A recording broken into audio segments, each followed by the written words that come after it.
Story box.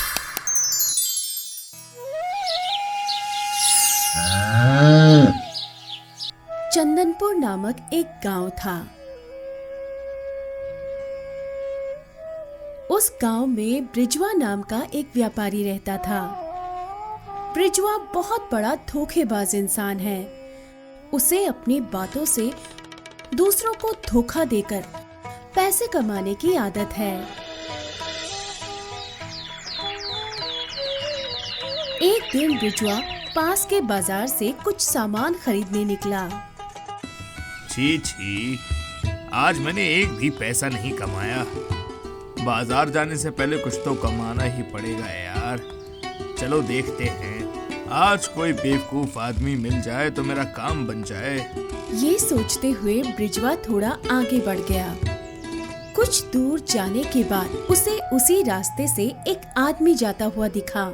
ब्रिजवा उस आदमी के पास गया और बोला, अरे भाई साहब, रुकिए जरा। आपका नाम क्या है और कहाँ जा रहे हैं आप? भाई साहब, मेरा नाम तो सुमन है। मैंने सुना कि आज पास के गांव में बाजार लगी है, मैं वहीं जा रहा हूँ। अरे मैं भी वहीं जा रहा हूँ। मेरा नाम बिरजवा है, मैं पास ही के गांव चंदरपुर में रहता हूँ। चलो भाई, साथ में ही चलते हैं। साथ चलने से रास्ता आसान हो जाता है, फिर हमारा रास्ता भी तो काफी लंबा है। साथ साथ गप्पे मारते चलेंगे, पूरी थकान दूर हो जाएगी। ये तो आपने बिल्कुल ठीक कहा। हम अगर साथ साथ चलेंगे तो हमारा रास्ता आसान हो जाएगा, आराम से पहुंच जाएंगे। अरे भाई साहब, वैसे आप करते क्या हैं ये तो बताएं। भाई मैं तो खेती किसानी करता हूँ। यहाँ पास ही के गांव रामपुर में मेरे सारे खेत हैं।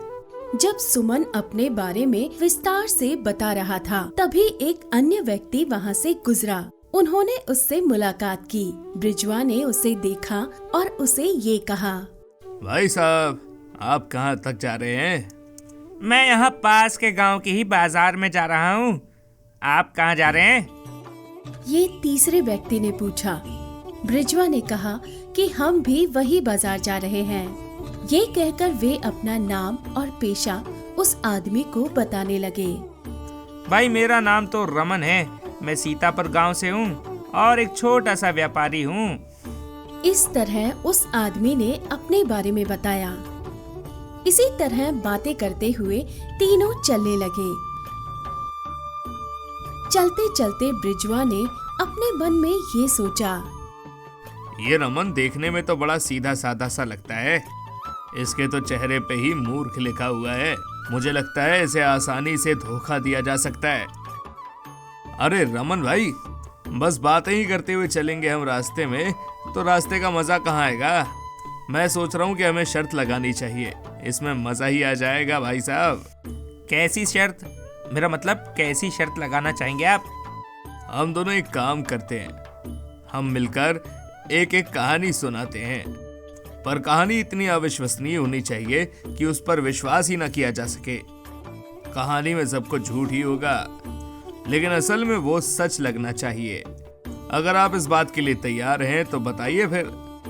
लेकिन कहानी खत्म होने पर अगर किसी ने ये कहा कि ये कहानी कितनी बेतुकी है और ये सब झूठ है, तो हम दोनों की शर्त के मुताबिक उसे अपनी हार माननी पड़ेगी।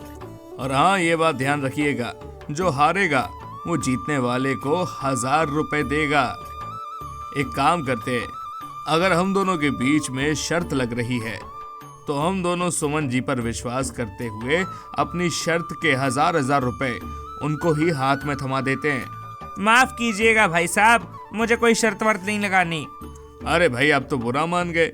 मैं तो बस ऐसे ही मस्ती मजाक करने के लिए बोल रहा था कि समय कट जाएगा, पर लगता है आप 1000 रुपए खोने से डर गए। अब इसमें क्या ही सोचना है यार, मैं भी तो हार सकता हूँ। और भूलिए मत, अगर मैं हार गया तो आपको 1000 रुपए का मुनाफा होगा।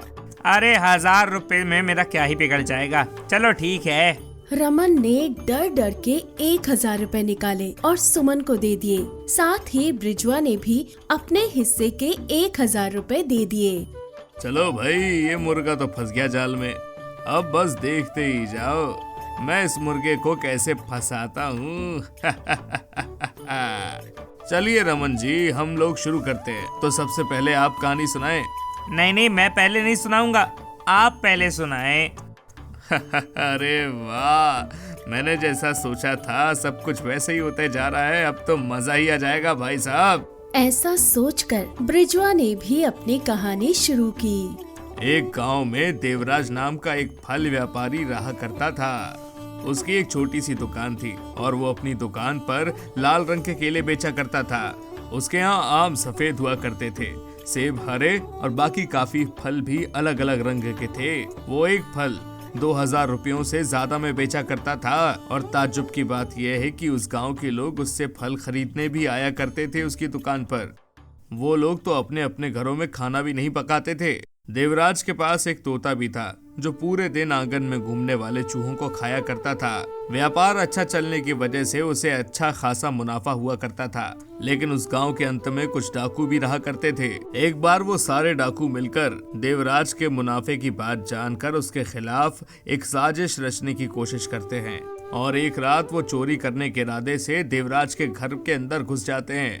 देवराज का तोता जैसे ही डाकुओं को देखता है वो अपने पंख फैलाता है और अपने पंखों से ही उन डाकुओं की खूब पिटाई करता है।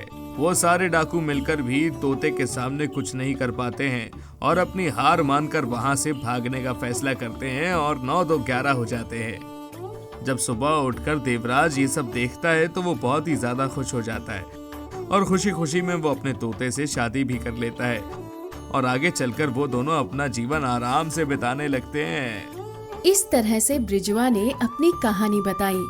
कहानी सुनकर रमन ने किसी प्रकार का संदेह व्यक्त नहीं किया। कहानी बहुत अच्छी है, ये कहकर रमन ने मुस्कुराते हुए कहा। अरे बाप रे, मैंने सोचा था ये कुछ ना कुछ सवाल तो करेगा कि इस प्रकार की कहानियां मैंने कभी नहीं सुनी, ऐसा कुछ भी नहीं होता है, ये सब झूठ है। लेकिन इसने तो ऐसा कुछ भी नहीं कहा।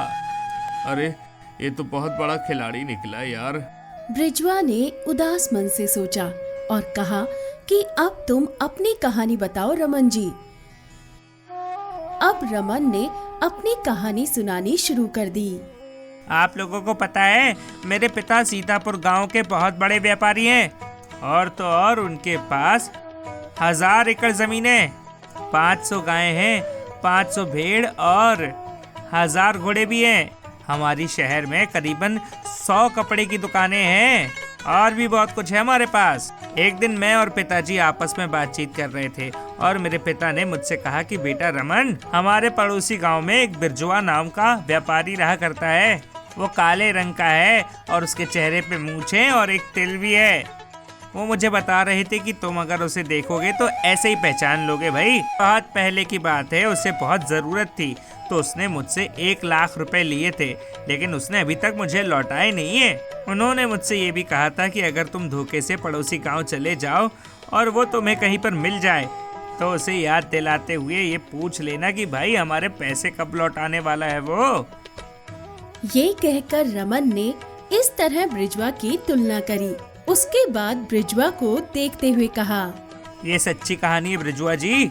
चलिए भाई, आज आप मुझे किस्मत से मिल ही गए हैं, तो जो मेरे पिताजी ने आपको पैसे दिए थे 1 लाख रुपए पूरे सूद समेत लौटा दे मुझे।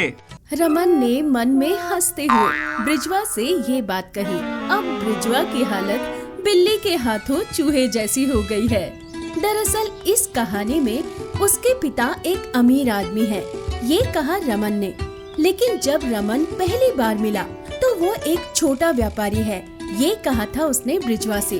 ये कहकर अगर मैं उसे ये कहूँ कि ये सब झूठ है, मैं हार जाऊंगा। मुझे रमन को 1000 रुपए देने होंगे। नहीं, ये सच है, कहूँ तो मुझे 1 लाख रुपए देने होंगे। 1 लाख की चिंता क्यों करें? इससे कोई फर्क नहीं पड़ता कि मैं 1000 रुपए खो देता हूँ। ये सोचकर बृजवा ने रमन से कहा, ये जो भी आपने कहा ये सरासर झूठ है। मैंने आज तक किसी से कभी उधार नहीं लिया, बल्कि उल्टा मैं तो खुद लोगों को उधार देता हूँ। मैं ऐसा क्यों करूँगा भला? बहुत सही, बहुत अच्छे। बिरजुआ जी, अब मैं शर्त जीत चुका हूँ। सुमन जी, लाओ मेरे पैसे दे दो। रमन ने कहा और 2000 रुपए लिए और उधर से चला गया। बेचारा ब्रिजवा, वो परेशान था कि उसने एक महान योजना बनाई, लेकिन एक मूर्ख की तरह हार गया। इस कहानी से हमें ये सीख मिलती है कि कभी भी किसी को छोटा मत समझो। अगर आपको ये कहानी पसंद आई तो हमारे चैनल को सब्सक्राइब करना